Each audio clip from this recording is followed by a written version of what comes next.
Fanny Hill, Memoirs of a Woman of Pleasure by John Cleland. Part-10.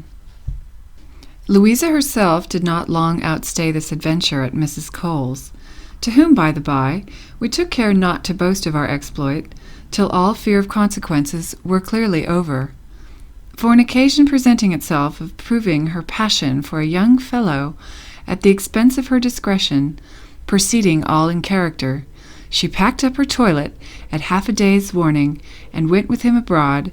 since which I entirely lost sight of her, and it never fell in my way to hear what became of her. But a few days after she had left us, two very pretty young gentlemen, who were Mrs. Cole's especial favourites, and free of her academy, easily obtained her consent for Emily's and my acceptance of a party of pleasure at a little but agreeable house belonging to one of them, situated not far up the river Thames on the Surrey side. Everything being settled, and it being a fine summer day, but rather of the warmest, we set out after dinner and got to our rendezvous about 4 in the afternoon. Where landing at the foot of a neat, joyous pavilion, Emily and I were handed into it by our squires, and there drank tea with a cheerfulness and gaiety that the beauty of the prospect, the serenity of the weather, and the tender politeness of our sprightly gallants naturally led us into. After tea, and taking a turn in the garden, my particular, who was the master of the house, and had in no sense schemed this party of pleasure for a dry one, proposed to us, with that frankness which his familiarity at Mrs. Cole's entitled him to, as the weather was excessively hot, to bathe together, under a commodious shelter that he had prepared expressly for that purpose, in a creek of the river, with which a side door of the pavilion immediately communicated, and where we might be sure of having our diversions out, safe from interruption, and with the utmost privacy. Emily, who never refused anything, and I, who ever delighted in bathing, and had no exception to the person who proposed it, or to those pleasures it was easy to guess it implied, took care, on this occasion, not to wrong our training at Mrs. Cole's, and agreed to it with as good a grace as we could. Upon which, without loss of time, we returned instantly to the pavilion, one door of which opened into a tent, pitched before it, that with its marquise formed a pleasing defence against the sun, or the weather, and was besides as private as we could wish. The lining of it, embossed cloth, represented a wild forest foliage, from the top down to the sides, which in the same stuff were figured with fluted pilasters, with their spaces between filled with flower vases, the whole having a gay effect upon the eye, wherever you turned it. Then it reached sufficiently into the water, yet contained convenient benches round it, either to keep our clothes, or, in short, for more uses than resting upon. There was a side table, too, loaded with sweetmeats, jellies, and other eatables, and bottles of wine and cordials by way of occasional relief from any rawness or chill of the water, or from any faintness from whatever cause, and, in fact, my gallant, who understood share and tiers perfectly, and who, for taste, even if you would not approve this specimen of it, might have been comptroller of pleasures to a Roman emperor, had left no requisite towards convenience or luxury unprovided. As soon as we had looked round this inviting spot, and every preliminary of privacy was duly settled, strip was the word, when the young gentlemen soon dispatched the undressing, each his partner, and reduced us to the naked confession of all those secrets of person which dress generally hides, and which the discovery of was, naturally speaking, not to our disadvantage. Our hands, indeed, mechanically carried towards the most interesting part of us, screened at first, all from the tufted cliff downwards, till we took them away at their desire, and employed them in doing them the same office, of helping off with their clothes, in the process of which there passed all the little wantonnesses and frolics that you may easily imagine. As for my spark, he was presently undressed, all to his shirt, the the forelappet of which, as he leaned languishingly on me, he smilingly pointed me to observe, as it bellied out or rose and fell, according to the unruly starts of the motion behind it. But it was soon fixed, for now taking off his shirt, and naked as a cupid, he shooed at me at so upright a stand as prepared me indeed for his application to me for instant ease. But though the sight of its fine size was fit enough to fire me, the cooling air, as I stood in this state of nature, joined to the desire I had of bathing first, enabled me to put him off and tranquilize him with the remark that a little suspense would only set a keener edge on the pleasure. Leading then the way, and shewing our friends an example of continency, which they were giving signs of losing respect to, we went hand in hand into the stream till it took us up to our neck, where the no more than grateful coolness of the water gave my senses a delicious refreshment from the sultriness of the season, and made me more alive, more happy in myself, and, in course, more alert and open to voluptuous impressions. Here I laved and wantoned with the water, or sportively played with my companion, leaving Emily to deal with hers at discretion. Mine, at length, not content with making me take the plunge over head and ears, kept splashing me, and provoking me with all the little playful tricks he could devise, and which I strove not to remain in his debt for. We gave, in short, a loose to mirth, and now nothing would serve him but giving his hands the regale of going over every part of me, neck, breast, belly, thighs, and all the etc., so dear to the imagination, under the pretext of washing and rubbing them, as we both stood in the water, no higher now than the pit of our stomachs, and which did not hinder him from feeling and toying with that leak that distinguishes our sex, and so wonderfully water-tight, for his fingers, in vain dilating and opening it, only let more flame than water into it, be it said without a figure. At the same time, he made me feel his own engine, which was so well wound up as to stand even the working in water, and he accordingly threw one arm round my neck, and was endeavoring to get the better of that harsher construction bred by the surrounding fluid, and had in effect won his way so far as to make me sensible of the pleasing stretch of those nether lips from the indriving machine, when, independent of my not liking that awkward mode of enjoyment, I could not help interrupting him, in order to become joint spectators of a plan of joy, in hot operation between Emily and her partner, who, impatient of the fooleries and dalliance of the bath, had led his nymph to one of the benches on the green bank, where he was very cordially proceeding to teach her the difference betwixt jest and earnest. There, setting her on his knee, and gliding one hand over the surface of that smooth, polished, snow-white skin of hers, which now doubly shone with dew-bright luster, and presented to the touch something like one would imagine of animated ivory, especially in those ruby-nippled globes, which the touch is so fond of and delights to make love to. With the other he was lusciously exploring the sweet secret of nature, in order to make room for a stately piece of machinery that stood upreared between her thighs as she continued sitting on his lap, and pressed hard for instant admission, which the tender Emily, in a fit of humour, deliciously protracted, affecting to decline and elude the very pleasure she sighed for, but in a style of waywardness so prettily put on and managed as to render it 10 times more poignant.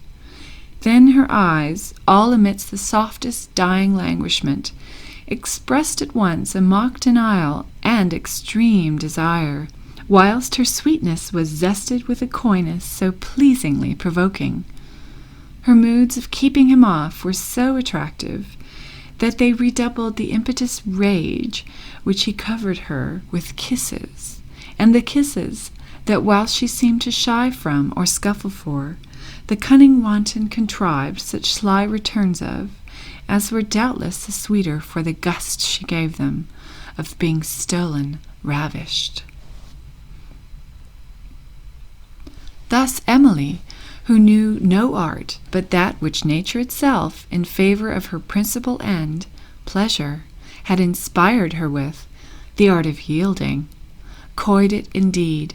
but coyed it to the purpose. For with all her straining, her wrestling, and striving to break from the clasp of his arms, she was so far wiser yet than to mean it, that in her struggles it was visible she aimed at nothing more than multiplying points of touch with him,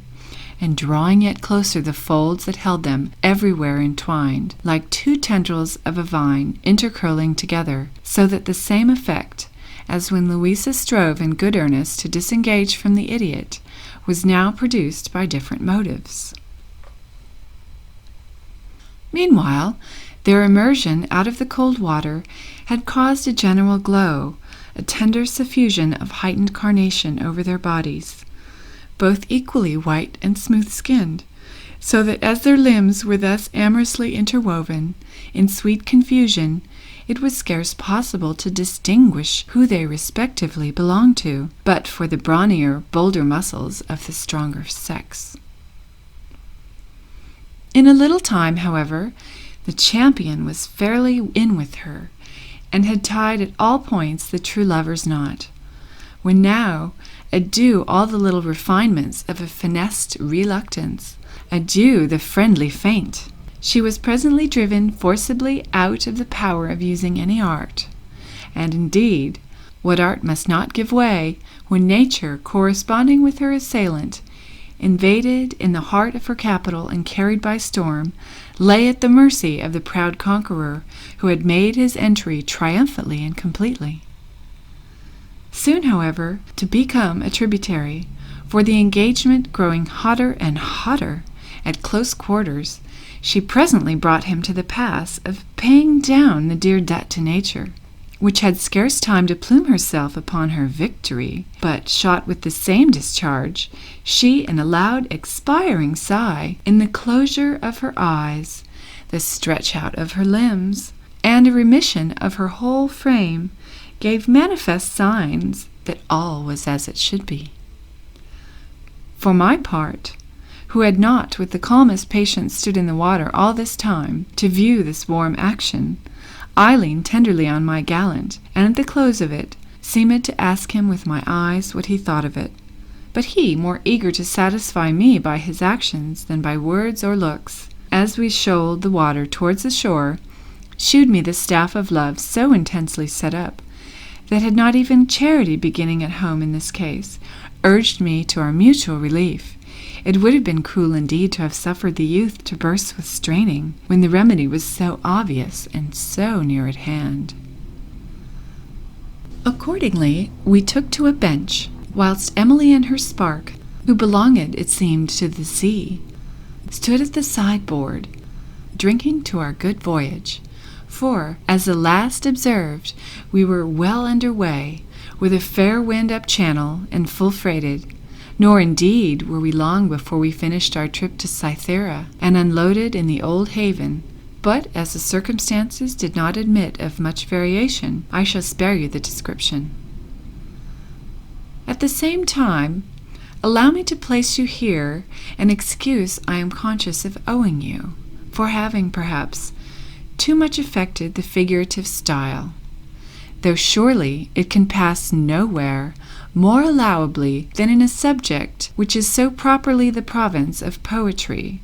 nay, is poetry itself, pregnant with every flower of imagination and loving metaphors, even where not the natural expressions, for respects of fashion and sound, necessarily forbid it. Resuming now my history, you may please to know that what with a competent number of repetitions, all in the same strain, and, by the by, we have a certain natural sense that those repetitions are very much to the taste. What a nice circle of pleasures delicately varied! There was not a moment lost to joy all the time we stayed there. Till late in the night we were re-escorted home by our squires, who delivered us safe to Mrs. Cole, with generous thanks for our company. This, too, was Emily's last adventure in our way, for scarce a week after she was, by an accident too trivial to detail you the particulars, found out by her parents, who were in good circumstances, and who had been punished for their partiality to their son, in the loss of him, occasioned by a circumstance of their overindulgence to his appetite, upon which the so long engrossed stream of fondness, running violently in favor of this lost and inhumanely abandoned child, whom if they had not neglected enquiry about, they might long before have recovered. They were now so overjoyed at the retrieval of her, that, I presume, it made them much less strict in examining the bottom of things, for they seemed very glad to take for granted, in the lump, everything that the grave and decent Mrs. Cole was pleased to pass upon them, and soon afterwards sent her, from the country, a handsome acknowledgment. But it was not so easy to replace to our community the loss of so sweet a member of it, for not to mention her beauty, she was one of those mild, pliant creatures that if one does not entirely esteem, one can scarce help loving, which is not such a bad compensation neither.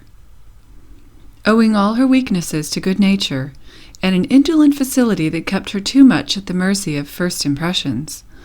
she had just sense enough to know that she wanted leading strings, and thought herself so much obliged to any who would take the pains to think for her and guide her, that with a very little management she was capable of being made a most agreeable, nay, a most virtuous wife, for vice, it is probable, had never been her choice or her fate, if it had not been for occasion or example, or had she not depended less upon herself than upon her circumstances. This presumption her conduct afterwards verified, for presently meeting with a match that was ready cut and dry for her, with a neighbour's son of her own rank, and a young man of sense and order, who took her as the widow of one lost at sea, for so it seems one of her gallants, whose name she had made free with, really was. She naturally struck into all the duties of their domestic life with as much constancy and regularity as if she'd never swerved from a state of undebauched innocence from her youth. These desertions had, however, now so far thinned Mrs. Cole's brood that she was left with only me, like a hen with one chicken. But though she was earnestly entreated and encouraged to recruit her corps, her growing infirmities, and above all, the tortures of a stubborn hip gout, which she found would yield to no remedy, determined her to bread up her business and retire with a decent pittance into the country, where I promised myself nothing so sure as my going down to live with her as soon as I had seen a little more of life, and improved my small matters into a competency that would create in me an independence on the world. For I was now, thanks to Mrs. Cole, wise enough to keep that essential in view. Thus I was then to lose my faithful preceptress, as did the philosophers of the town the White Crow of her profession. For besides that she never ransacked her customers. Besides that she never racked her pupils with unconscionable extortions, nor ever put their hard earnings, as she called them, under the contribution of poundage. She was a severe enemy to the seduction for innocence, and confined her acquisitions solely to those unfortunate young women who, having lost it, were but the juster objects of compassion. Among these, indeed, she picked but such as suited her views, and taking them under her protection, rescued them from the danger of the public sinks of ruin and misery, to place or do for them, well or ill, in the manner you have seen. Having then settled her affairs, she set out on her journey after taking the most tender leave of me, and at the end of some excellent instructions, recommending me to myself with an anxiety perfectly maternal. In short, she affected me so much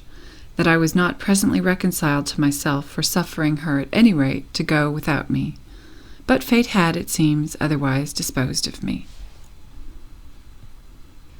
I had, on my separation from Mrs. Cole, taken a pleasant, convenient house at Marybone, but easy to rent and manage from its smallness, which I furnished neatly and modestly.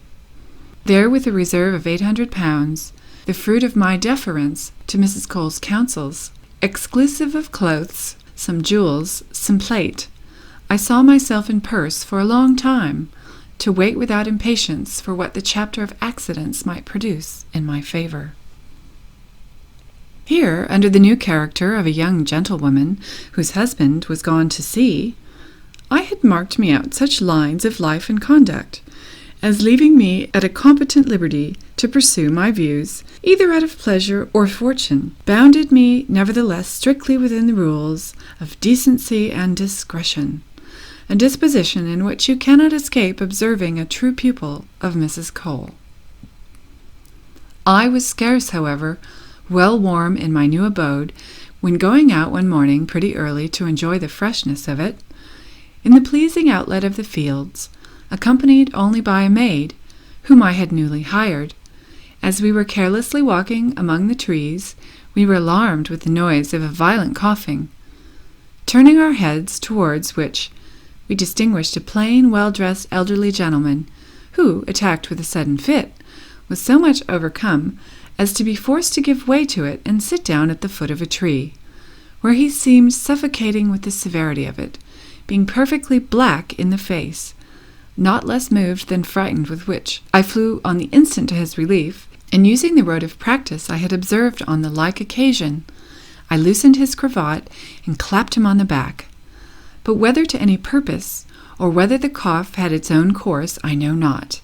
But the fit immediately went off, and now recovered to his speech and legs, he returned me thanks with as much emphasis as if I had saved his life. This naturally engaging a conversation, he acquainted me where he lived, which was at a considerable distance from where I met with him, and where he had strayed insensibly on the same intention of a morning walk. He was, as I afterwards learned in the course of the intimacy which this little accident gave birth to, an old bachelor, turned of 60, but of a vigorous complexion, insomuch that he scarce marked 45, having never wrecked his constitution by permitting his desires to overtax his ability. As to his birth and condition, his parents, honest and failed mechanics, had, by the best traces he could get of them, left him an infant orphan on the parish, so that it was from a charity school that by honesty and industry he made his way into a merchant's counting-house, from whence, being sent to a house in Cadiz, he there, by his talents and activity, acquired a fortune, but an immense one, with which he returned to his native country, where he could not, however, so much as fish out one single relation out of the obscurity he was born in. Taking then a taste for retirement, and so pleased to enjoy life, like a mistress in the dark, he flowed his days in all the ease of opulence, without the least parade of it, and rather studying the concealment than the shew of a fortune, looked down on a world he perfectly knew himself, to his wish, unknown and unmarked by.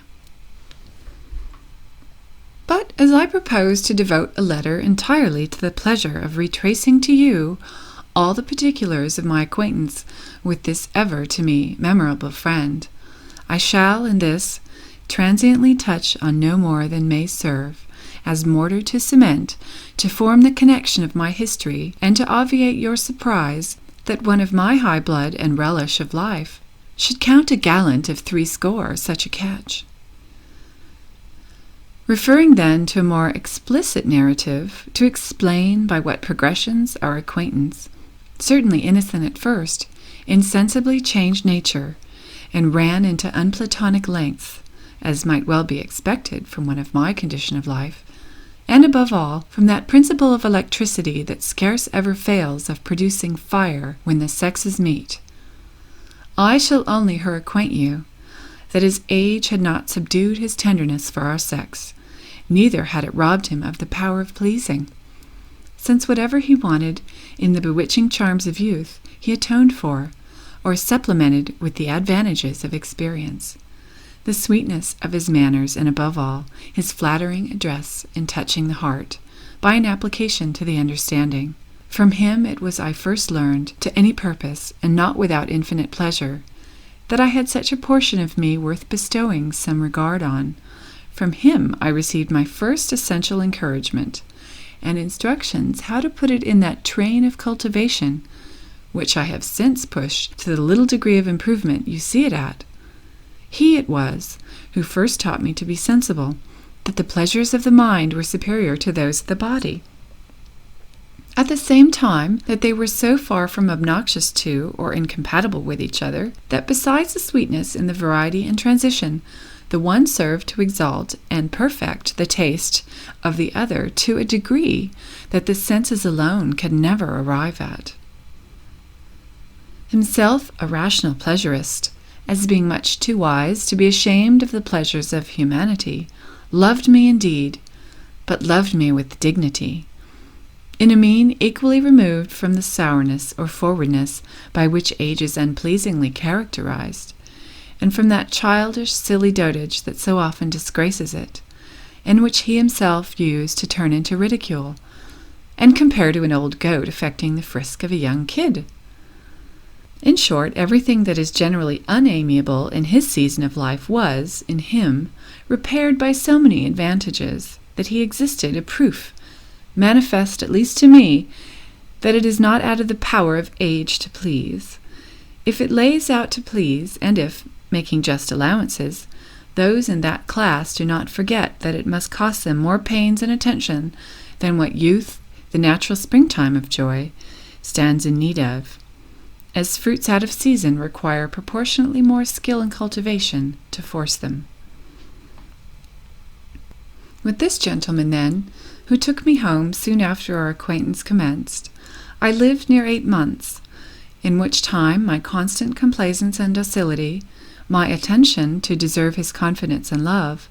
and a conduct in general, devoid of the least art and founded on my sincere regard and esteem for him, won and attached him so firmly to me that after having generously trusted me with a genteel, independent settlement, proceeding to heap marks of affection on me, he appointed me, by an authentic will, his sole heiress and executrix, a disposition which he did not outlive 2 months, being taken from me by a violent cold that he contracted as he unadvisedly ran to the window on an alarm of fire at some street's distance, and stood there naked-breasted and exposed to the fatal impressions of a damp night air. After acquitting myself of my duty towards my deceased benefactor, and paying him a tribute of unfeigned sorrow, which a little time changed into a most tender, grateful memory of him that I shall ever retain, I grew somewhat comforted by the prospect that now opened to me, if not of happiness, at least of affluence and independence. I saw myself then in the full bloom and pride of youth, for I was not yet 19, actually at the head of so large a fortune, as it would have been even the height of impudence in me to have raised my wishes, much more my hopes to, and that this unexpected elevation did not turn my head, I owed to the pains my benefactor had taken to form and prepare me for it, as I owed his opinion of my management of the vast possessions he left me, to what he had observed of the prudential economy I had learned under Mrs. Cole, of which the reserve he saw I had made was a proof and encouragement to him. But alas, how easily is the enjoyment of the greatest sweets in life, in present possession, poisoned by the regret of an absent one. But my regret was a mighty and just one, since it had my only truly beloved Charles for its object. Given him up I had, indeed, completely, having never once heard from him since our separation, which, as I found afterwards, had been my misfortune, and not his neglect, for he wrote me several letters, which had all miscarried, but forgotten him I never had. Amidst all my personal infidelities, not one had made a pin's point impression on a heart impenetrable to the true love passion but for him. As soon, however, I was mistress of this unexpected fortune, I felt more than ever how dear he was to me, from its insufficiency to make me happy, whilst he was not to share it with me. My earliest care, consequently, was to endeavour at getting some account of him, but all my researches produced me no more light than his father had been dead for some time, not so well as even with the world, and that Charles had reached his port of destination in the South Seas, where finding the estate he was sent to recover dwindled to a trifle by the loss of 2 ships, in which the bulk of his uncle's fortune lay, he was come away with a small reminder, and might, perhaps according to the best advice, in a few months return to England, from whence he had, at the time of this my inquiry, been absent 2 years and 7 months, a little eternity in love. You cannot conceive with what joy I embraced the hopes thus given me of seeing the delight of my heart again. But as the terms of months was assigned it, in order to divert and amuse my impatience for his return, after settling my affairs with much ease and security, I set out on a journey for Lancashire, with an equipage suitable to my fortune, and with a design purely to revisit my place of nativity, for which I could not help retaining a great tenderness, and might naturally not be sorry to shew myself there, to the advantage I was now in pass to do, after the report Esther Davis had spread of my being spirited away to the plantations, for on no other supposition could she account for the suppression of myself to her, since her leaving me so abruptly at the inn. Another favourite intention I had, to look out for my relations, though I had none besides distant ones, and prove a benefactress to them. Then Mrs. Cole's place of retirement lying in my way was not amongst the least of the pleasures I had proposed to myself in this expedition. I had taken nobody with me but a discreet, decent woman to figure it as my companion, besides my servants, and was scarce got into an inn about 20 miles from London, where I was to sup and pass the night, when such a storm of wind and rain sprang up as made me congratulate myself on having got under shelter before it began. This had continued a good half-hour, when, bethinking me of some directions to be given to the coachman, I sent for him, and not caring that his shoes should soil the very clean parlour in which the cloth was laid, I stepped into the hall kitchen where he was, and where, whilst I was talking to him, I slantingly observed 2 horsemen driven in by the weather, and both wringing wet, one of whom was asking if they could not be assisted with a change, while their clothes were dried. But heavens! Who can express what I felt at the sound of a voice ever present to my heart, and that is now rebounded at? Or when pointing my eyes towards the person it came from, they confirmed its information, in spite of so long an absence, and of a dress one would have imagined studied for a disguise, a horseman's great coat with a stand-up cape, and his hat flapped. But what could escape the piercing alertness of a sense surely guided by love? A transport then like mine was above all consideration,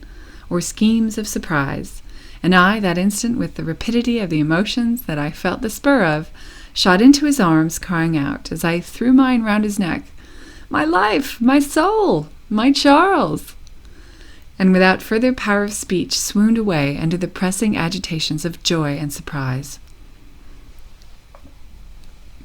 Recovered out of my entrancement, I found myself in my charmer's arms, but in the parlour, surrounded by a crowd, which this event had gathered round us, in which immediately, on a signal from the discreet landlady, who currently took him for my husband, cleared the room, and desirably left us alone to the raptures of this reunion,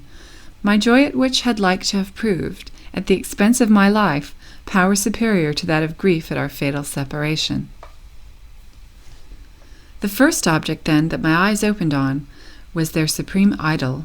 and my supreme wish, Charles, on one knee, holding me fast by the hand and gazing on me with a transport of fondness. Observing my recovery, he attempted to speak, and give vent to his patience of hearing my voice again, to satisfy him once more that it was me. But the mightiness and suddenness of the surprise, continuing to stun him, choked his utterance. He could only stammer out a few broken, half-formed, faltering accents, which my ears, greedily drinking in, spelt, and put, Can it be you?" stifling me at the same time with kisses that, stopping my mouth at once, prevented the answer that he panted for, and increased the delicious disorder in which all my senses were rapturously lost.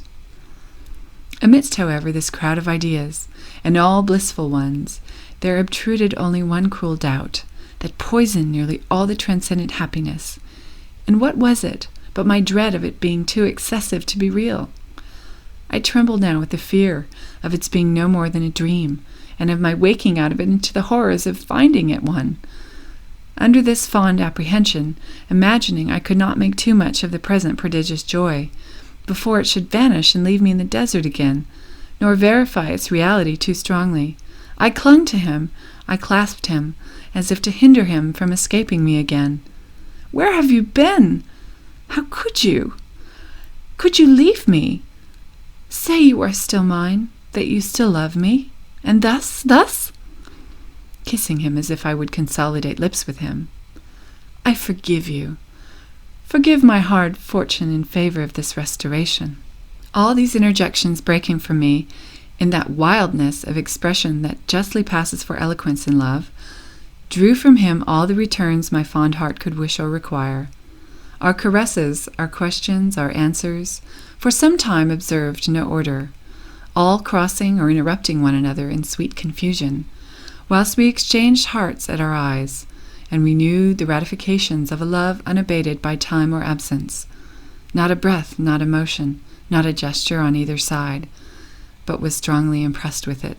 Our hands, locked in each other, repeated the most passionate squeezes, so that their fiery thrill went to the heart again.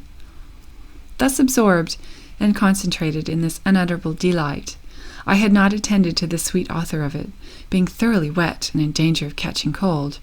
when in good time the landlady, whom the appearance of my equipage, which, by the by, Charles knew nothing of,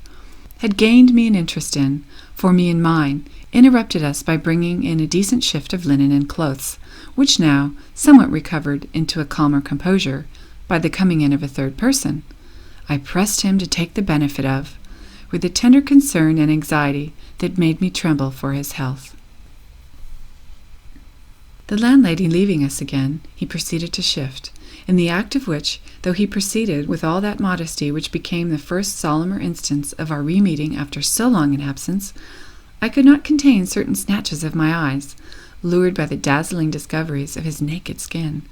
that escaped him as he changed his linen, and which I could not observe the unfaded life and complexion of without emotions of tenderness and joy, that had himself too purely for their object to partake of a loose or mistimed desire. He was soon dressed in these temporary clothes, which neither fitted him now, became the light my passion placed him in, to me at least, yet as they were on him, they looked extremely well, in virtue of the magic charm which love put into everything that he touched, or had relation to him, and where indeed was that dress that a figure like this would not give grace to? For now, as I eyed him more in detail, I could not but observe the even favorable alteration which the time of his absence had produced in his person. There were still the requisite lineaments, and the same vivid vermilion and bloom reigning on his face, but now the roses were more fully blown.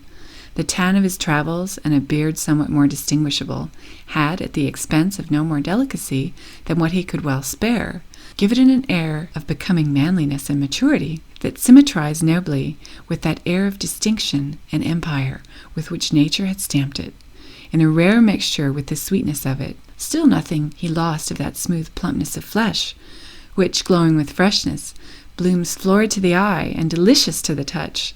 Then his shoulders were grown more square, his shape more formed, more portly, but still free and airy. In short, his figure showed riper, greater, and perfecter to the experienced eye than in his tender youth, and now he was not much more than 22.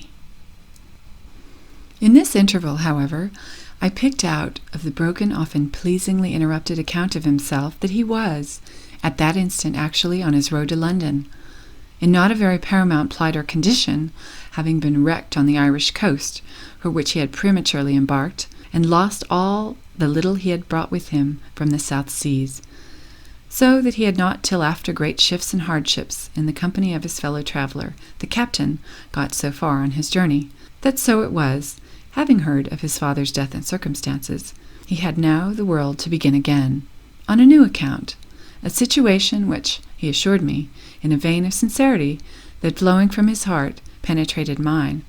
gave him to farther pain, than that he had not in his power to make me as happy as he could wish. My fortune, you will please to observe, I had not entered upon, or any overture of, reserving to feast myself with the surprise of it to him, in calmer instants. And as to my dress, it could give him no idea of the truth, not only as it was morning, but likewise in a style of plainness and simplicity that I had ever kept to with studied art. He pressed me, indeed, tenderly to satisfy his ardent curiosity,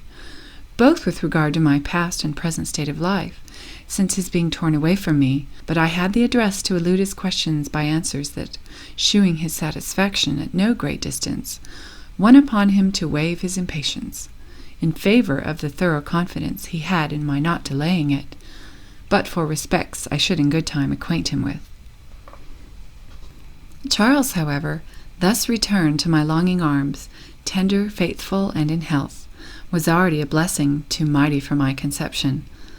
But Charles in distress,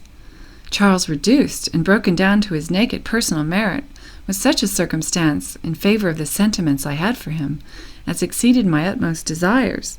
and accordingly I seemed so visibly charmed, so out of time and measure pleased at his mention of his ruined fortune, that he could account for it no way, but that the joy of seeing him again had swallowed up every other sense or concern. In the meantime, my woman had taken all possible care of Charles's traveling companion, and as supper was coming in, he was introduced to me, when I received him as became my regard for all of Charles's acquaintance or friends. We four then supped together, in the style of joy, congratulation, and pleasing disorder that you may guess. For my part, though all these agitations had left me not in the least stomach but for that uncloying feast, the sight of my adored youth, I endeavored to force it, by way of example for him, who I conjectured must want a recruit after riding, and indeed he ate like a traveller, but gazed at and addressed me all the time like a lover. After the cloth was taken away, and the hour of repose came on, Charles and I were, without further ceremony, in quality of man and wife, shewn up together to a very handsome apartment, and in all course the bed, they said, the best in the inn. And here, decency, forgive me, if once more I violate thy laws and keeping the curtains undrawn, sacrifice thee for the last time to that confidence without reserve, with which I engaged to recount to you the most striking circumstances of my youthful disorders. As soon then as we were in the room together, left to ourselves, the sight of the bed starting the remembrance of our first joys, and the thought of my being instantly to share it with the dear possessor of my virgin heart, moved me so strongly that I was well leaned upon him, or I must have fainted again under the overpowering sweet alarm. Charles saw into my confusion, and forgot his own, that was scarce less, to apply himself to the removal of mine. But now the true refining passion had regained through the possession of me, with all its train of symptoms, a sweet sensibility, a tender timidity, love-sick yearnings tempered with diffidence and modesty, all held me in subjection of soul, incomparably dearer to me than the liberty of heart which I had been too long, the mistress of, in the course of those grosser gallantries, the consciousness of which now made me sigh with a virtuous confusion and regret. No real virgin in view of the nuptial bed could give more bashful blushes to the unblemished innocence than I did to a sense of guilt. And indeed I loved Charles too truly not to feel severely that I did not deserve him. As I kept hesitating and disconcerted under this soft distraction, Charles, with a fond impatience, took the pains to undress me, and all I can remember amidst the flutter and discomposure of my senses was some flattering exclamations of joy and admiration, more especially at the feel of my breasts, now set at liberty from my stays, and which, panting and rising in tumultuous throbs, swelled upon his dear touch, and gave it the welcome pleasure of finding them well formed and unfailed in firmness. I was soon laid in bed, and scarce languished an instant for the darling partner of it, before he was undressed and got between the sheets, with his arms clasped round me, giving and taking, with gust inexpressible, a kiss of welcome, that my heart rising to my lips stamped with its warmest impression, concurring to by bliss, with that delicate and voluptuous emotion which Charles alone had the secret to excite, and which constitutes the very life, the essence of pleasure. Meanwhile, 2 candles lighted on a side table near us, and a joyous wood fire threw a light into the bed that took from one sense of great importance to our joys all pretext for complaining of its being shut out of its share of them, and indeed, the sight of my idolized youth was alone, from the ardor with which I had wished for it, without other circumstance, a pleasure to die of. But his action was now a necessity to desires so much on edge as ours. Charles, after a very short preclusive dalliance, lifting up my linen and his own, laid the broad treasures of his manly chest close to my bosom, both beating with the tenderest alarms, when now the sense of his glowing body, naked in touch with mine, took all power over my thoughts out of my own disposal, and delivered up every faculty of the soul to the sensiblest of joys, that affecting me infinitely more with my distinction of the person than of the sex, now brought my conscious heart deliciously into play. My heart, which, eternally constant to Charles, had never taken any part in my occasional sacrifices to the calls of constitution, complaisance, or interest. But what became of me, when as the powers of solid pleasure thickened upon me, I could not help feeling the stiff stake that had been adorned with the trophies of my despoiled virginity, bearing hard and inflexible against one of my thighs, which I had not yet opened, from a true principle of modesty, revived by a passion too sincere to suffer any aiming at the false merit of difficulty, or my putting on an impertinent mock coyness. I have, I believe, somewhere before remarked that the feel of that favorite piece of manhood has, in the very nature of it, something inimitably pathetic. Nothing can be dearer to the touch, nor affect it with a more delicious sensation. Think then, as a love thinks, what must be the consummate transport of that quickest of our senses, in their central seat too, when after so long a deprival it felt itself re-inflamed under the pressure of that peculiar scepter member which commands us all, but especially, my darling, elect from the face of the whole earth. And now, at its mightiest point of stiffness, it felt to me something so subduing, so active, so solid and agreeable, that I know not what name to give its singular impression, but the sentiment of consciousness of its belonging to my supremely beloved youth gave me so pleasing an agitation, and worked so strongly on my soul, that it sent all its sensitive spirits to that organ of bliss in me, dedicated to its reception. There, concentring to a point, like rays in a burning glass, they glowed. They burnt with the intensest heat. The springs of pleasure were, in short, wound up to such a pitch. I panted now, so exquisitely keen an appetite for the eminent enjoyment that I was even sick with desire, and unequal to support the combination of two distinct ideas that delightfully distracted me. For all the thought I was capable of was that I was now in touch at once with the instrument of pleasure and the great seal of love, ideas that, mingling streams, poured such an ocean of intoxicating bliss on a weak vessel, all too narrow to contain it, that I lay overwhelmed, absorbed, lost in an abyss of joy, and dying of nothing but immoderate delight. Charles then roused me, somewhat out of this ecstatic distraction, with a complaint softly murmured, amidst a crowd of kisses, at the position, not so favorable to his desires, in which I received his urgent insistence for admission, where that insistence was alone so engrossing a pleasure that it made me inconsistently suffer a much dearer one to be kept out. But how sweet to correct such a mistake! My thighs, now obedient to the imitations of love and nature, gladly disclose, and with ready submission, rein up the soft gateway to the entrance of pleasure. I feel the delicious velvet tip. He enters me might and main with, my pen drops from me here in the ecstasy now present to my faithful memory. Description too deserts me, and delivers over a task above its strength of wing to the imagination. But it must be an imagination exalted by such a flame as mine that can do justice to that sweetest, noblest of all sensations that hailed and accompanied the stiff insinuation all the way up till it was at the end of its penetration, sending up through my eyes the sparks of the love fire that ran all over me and blazed in every vein and every pore of me, a system incarnate of joy all over. I had now totally taken in love's true arrow from the point up to the feather. In that part were making now a new wound the lips of the original one of nature, which had owed its first breathing to this dear instrument, clung as if sensible of gratitude, in eager suction round it, whilst all its inwards embraced it tenderly with a warmth of gust, a compressive energy that gave it, in its way, the heartiest welcome in nature. Every fibre there gathering tight round it, and straining ambitiously to come in for its share of the blissful touch.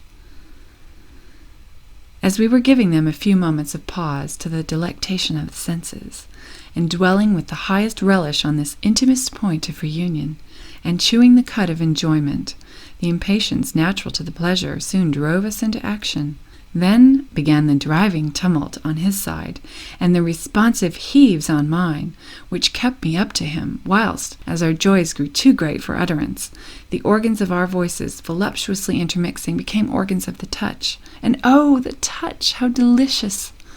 That touch, how poignantly luscious! And now I felt to the heart of me, I felt the prodigious keen edge with which love, presiding over this act, points the pleasure. Love, that may be styled the Attic salt of enjoyment, and indeed, without it, the joy, great as it is still a vulgar one, whether a king or a beggar, for it is, undoubtedly, love alone that refines, ennobles, and exalts it. Thus happy, then, by the heart, happy by the senses, it was beyond all power, even of thought, to form the conception of a greater delight than what I was now consummating the fruition of. Charles, whose whole frame was convulsed with the agitation of his rapture, whilst the tenderest fires trembled in his eyes, all assured me of a perfect concord of joy, penetrated me so profoundly, touched me so vitally, took me so much out of my own possession, whilst he seemed himself so much in mine, that in a delicious enthusiasm I imagined such a transfusion of heart and spirit as that coalescing and making one body and soul with him, I was he, and he me. But all this pleasure tending, like life from its first instance, towards its own dissolution, lived too fast not to bring on upon the spur its delicious moment of mortality. For presently the approach of the tender agony discovered itself by its usual signals, that were quickly followed by my dear love's emanation of himself that spun, and shot, feelingly indeed, up the ravished indraught, where the sweetly soothing balmy titillation opened up all the juices of joy on my side, which ecstatically in flow helped to allay the prurient glow, and drowned our pleasure for a while. Soon, however, to be on-flowed again. For Charles, true to nature's laws, in one breath expiring and ejaculating, languished not long in the dissolving trance, but recovering spirit again, soon gave me to feel that the true metal springs of his instrument of pleasure were by love, and perhaps by a long vacation, wound up too high to be let down by a single explosion. His stiffness still stood, my friend.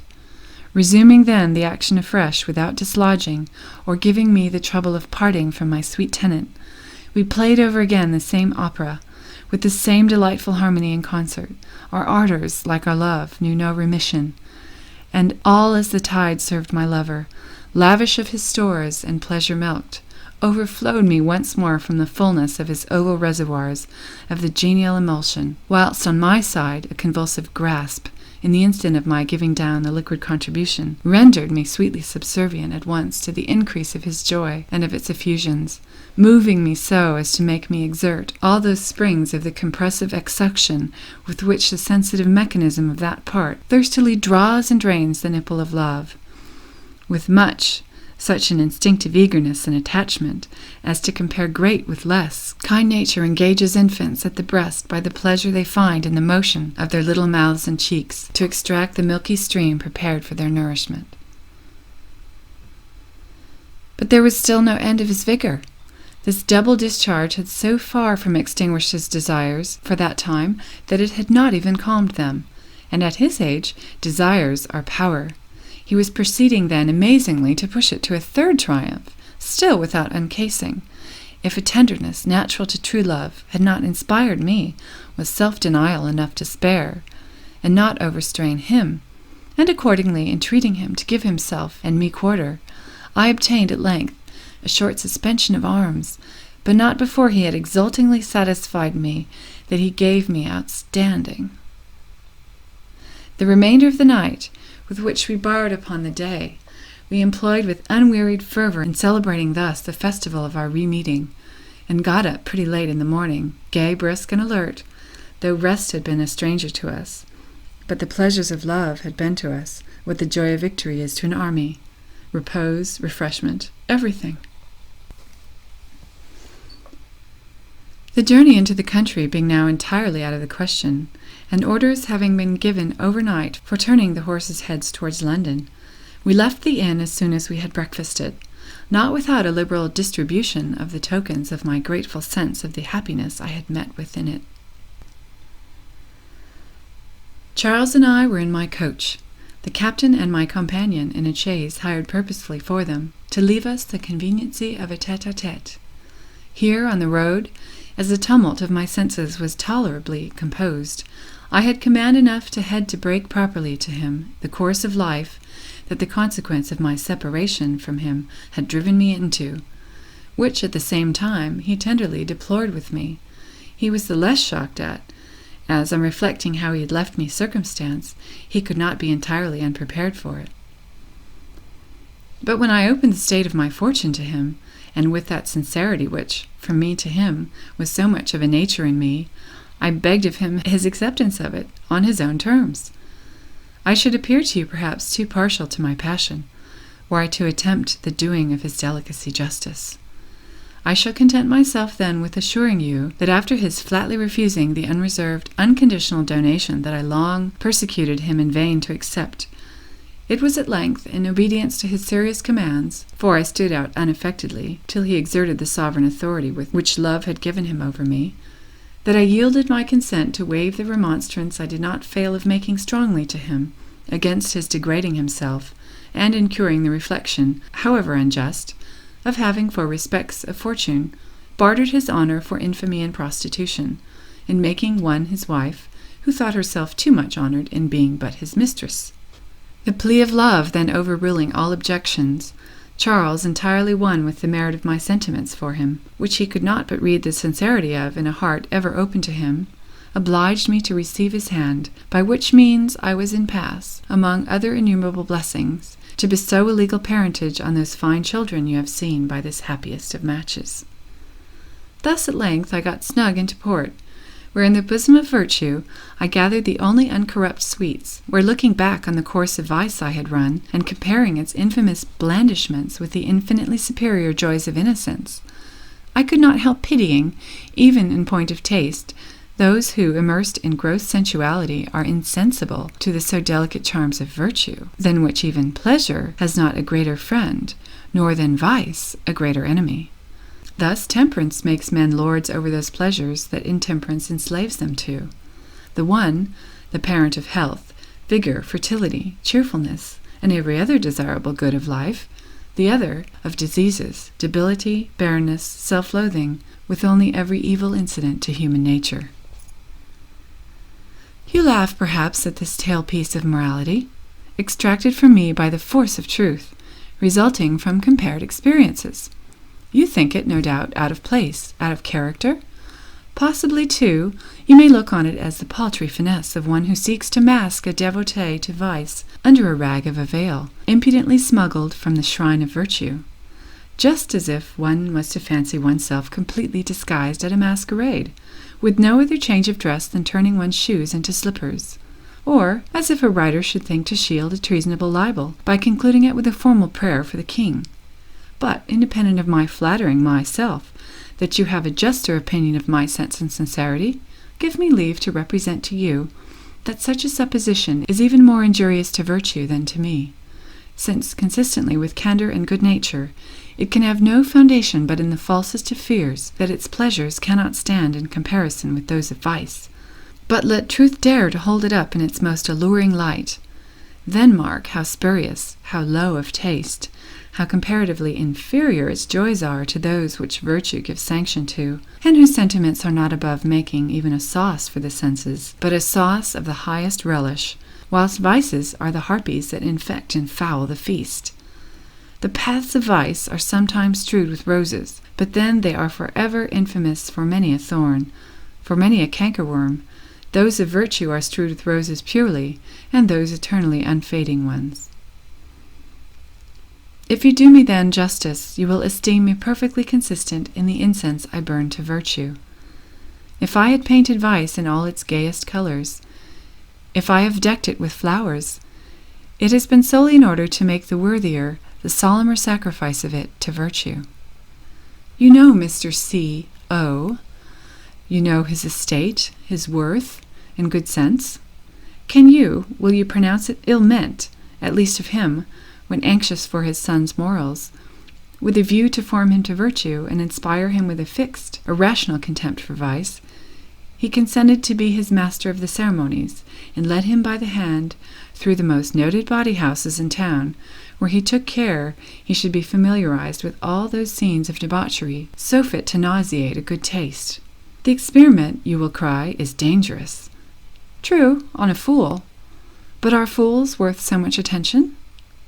I shall see you soon, and in the meantime think candidly of me, and believe me ever, Madam, yours, etc., etc., etc.